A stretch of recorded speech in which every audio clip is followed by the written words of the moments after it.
When two cops lie in court thinking they've got the upper hand, they have no idea their victim holds a CIA clearance. What happens next turns their entire world upside down. Atlanta was moving like it always did on a Monday morning fast, but somehow still stuck in the same place. The streets were a symphony of honking horns, muffled conversations, and the occasional irritated sigh from a caffeine-deprived commuter. The scent of fresh coffee and exhaust fumes mingled in the air, painting a picture of routine chaos.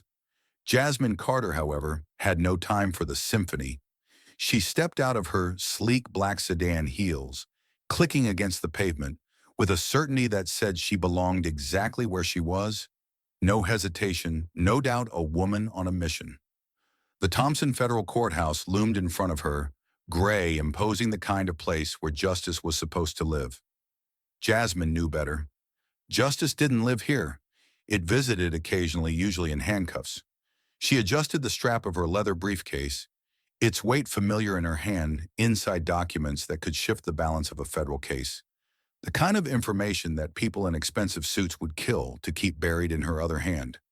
Just a simple folder, but the papers inside worth more than the lives of the men who were about to try her patience. She was 5 steps from the courthouse entrance when it happened.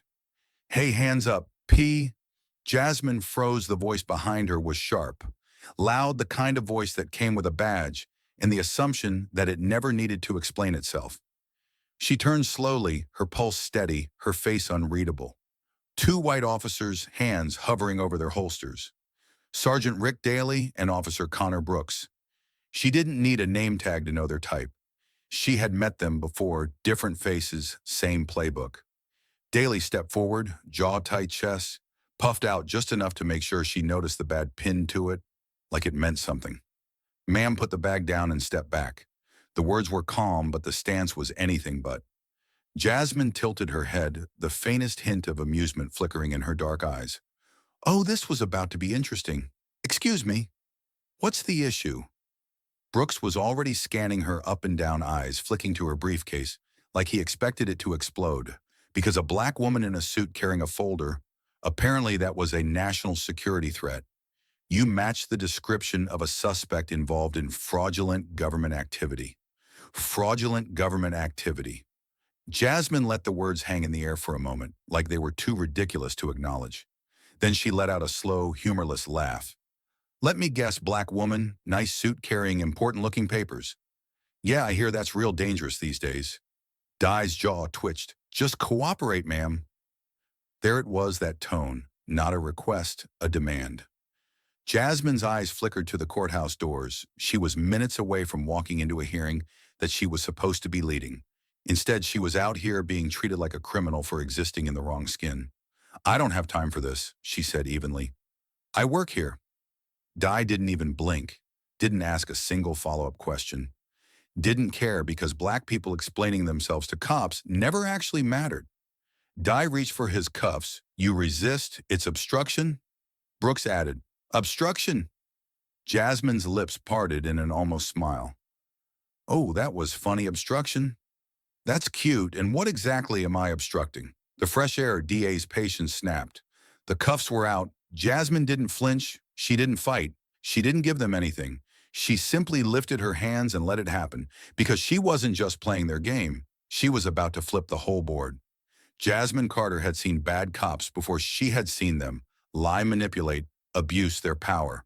Like it was some birthright, she had studied them, exposed them, dismantled them, piece by piece, brick by brick, but this time was different. She sat inside a cold, dimly lit holding cell, her back straight, her hands folded neatly in her lap, like she was in a boardroom, not behind bars. The wall smelled like sweat, cheap bleach, and injustice, a familiar scent in precincts like these. But Jasmine wasn't just waiting. She was listening right outside the cell. Sergeant Daly and Officer Brooks were having a conversation. They clearly didn't think she could hear she had the documents on. Her Brooks muttered, his voice was low but not low enough. Amateur Di exhaled sharply. "We just say she tried to pass them off as real clearance files." Jasmine's fingers tightened around her knee. Oh, so that was the play. They weren't just trying to arrest her. They were framing her to charge forgery and impersonating a federal officer. The irony was almost funny. Jasmine closed her eyes briefly. Let the weight of the moment settle. Not because she was scared, not because she was angry, because she was tired. Tired of the same old script, tired of the same recycled lies, and mostly tired of men like Daly, thinking they could get away with it. She, a nobody judge will believe us, they always do. Nobody. A nobody, Jasmine took a slow breath in through her nose. They had no idea who they were dealing with. She let them talk, let them dig themselves deeper. Every word, every smug assumption, it was all evidence. Then the door to the holding area slammed open. Boom like thunder, rolling in before a storm entered. Marcus Bell, tall, broad, shouldered a suit so sharp it could cut glass, black defense attorney with a reputation that sent prosecutors into early retirement. He didn't walk into rooms, he took ownership of them, and right now this precinct belonged to him. He didn't spare Day or Brooks a glance as he strode straight to Jasmine's cell. She's coming with me, Daily tense. She's facing serious charges. Marcus barely blinked instead. He pulled a thick file from his briefcase and slid it across the desk with the kind of confidence that said he already knew he'd won. Di frowned but picked it up. What's this? Marcus leaned in, slightly lowering his voice just enough to make it feel dangerous. Oh, just a little something from the Department of Justice. Di's jaw tightened. Turns out, Miss Carter isn't just some civilian. She's a consultant on federal security clearance cases. The room went still. Brooks shifted uncomfortably. That doesn't mean she didn't. Marcus held up a finger. One simple finger, and Brooks shut up. Marcus let the silence stretch before speaking again, slow and deliberate, and that fraudulent document you claim she had. He let that question sit there like a hunter giving prey, one last second to realize it had been caught. It was meant for today's federal court hearing. Di's face drained of color. Brooks swallowed hard. She didn't tell us. Jasmine finally spoke. Calm, controlled. Deadly, oh, I didn't. Must have slipped my mind.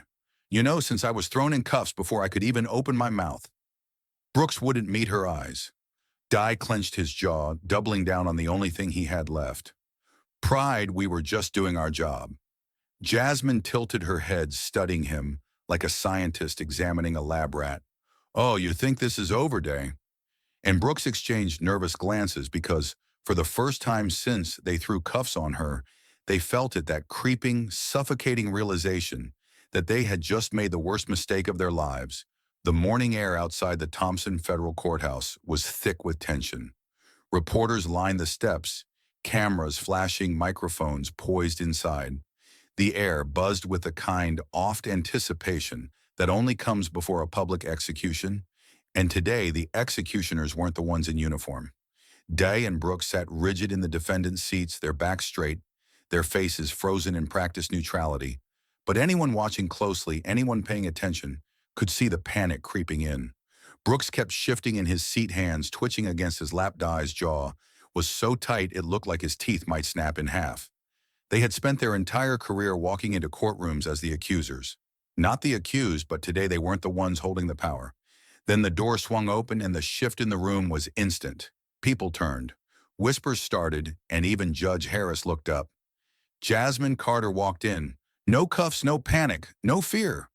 Her stride was measured, her expression cool, calculated, the kind of calm that wasn't forced, but earned. She didn't rush. She didn't have to. The room adjusted to her. Daly swallowed hard. Brooks's grip tightened on the table. They had never seen her like this before. Free, unapologetic, unchained. She walked down the aisle past the rows of spectators, her heels tapping against the marble floors in a slow, deliberate rhythm, like a drumbeat leading to their downfall, and the best part, they knew it. She reached the witness stand, settled into her seat without hesitation. Her hands were steady. As she adjusted her blazer, crossed her legs, and looked straight ahead, Judge Harris, a seasoned woman with sharp eyes that had seen every trick in the book, leaned forward slightly. Miss Carter, I understand you have something to present before the court. Jasmine nodded, exhaling slowly. The room held its breath. Da and Brooks stiffened, and then she reached into her blazer pocket. Brooks flinched, Di gritted his teeth, and in one swift, deliberate motion, she pulled out her CIA clearance badge. The room exploded, gasps, murmurs, a slow building wave of realization that crashed down all at once. Dai's face went white. Brooks looked like someone had just yanked the ground out from under him. The DA scrambled, flipping through files, looking for something, anything to salvage this wreckage. And Jasmine just smiled. Not big, not dramatic, just enough to say you played the wrong game with the wrong woman. Her voice was calm, even cutting your honor. These men knowingly detained me under false charges, obstructed a federal investigation, and fabricated evidence against me. She let that settle. Then she leaned forward slightly, her eyes never leaving Dias. But here's the best part, I was already investigating them. Silence. Then chaos, the Da fumbled trying to regain control. Judge Harris slammed her gavel. Spectators whispered, attorneys muttered, but Dai and Brooks, they sat, frozen like men who just realized they had been dead. From the moment they put those cuffs on her, the careers shattered their power, gone their future not looking so bright. Jasmine stood adjusting her blazer, gathering her things like she had just wrapped up a casual meeting, because for her, this wasn't revenge. This was justice.